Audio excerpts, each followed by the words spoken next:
Táto vianočka je prvý recept, ktorý som vyskúšala z mojej novej knihy od francúzskej kulinárskej školy Le Cordon Bleu, tak sa poďte pozrieť, ako sa vydarila. Najprv som si rozklepla a rozšľahala vajíčka a pripravila som si všetky suroviny. Použila som babičkinu hladkú múku, pretože bola najbližšie k múke, ako odporúčal recept. V múke som potom pridala vajíčka, droždie, cukor a soľ a začala som cesto miesiť. V tejto fáze som ho miesila približne 8 minút, až kým sa nezačalo oddeľovať od strán misy.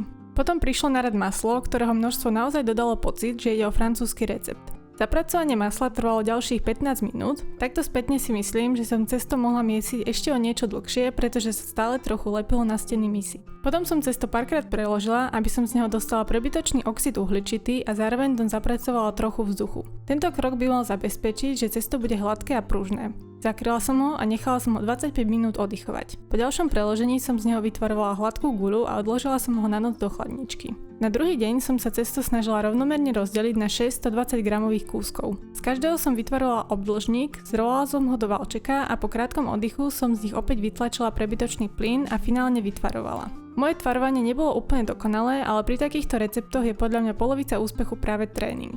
Pripravila som si vajíčko na potretie a začala som vianočky zapletať. Našťastie ide o rovnaký princíp, ako keď sa pletú vlasy.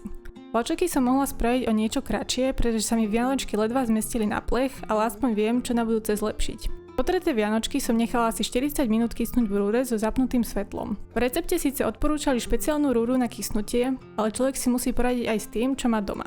Potom som ich ešte raz potrela vajíčkom a jednu posypala perlovým cukrom, ktorý je v podstate sladký ekvivalent hrubej soli. Výsledok ma úprimne potešil, možno mohli byť o niečo svetlejšie, ale moja rúra s ventilátorom pečie o niečo intenzívnejšie než tá, na ktorej recept testovali v knihe. Napriek tomu boli krásne nadýchané a chuťovo výborné. Pôvodne som chcela z jednej spraviť žemľovku, ale nakoniec mi na ňu nič neostalo.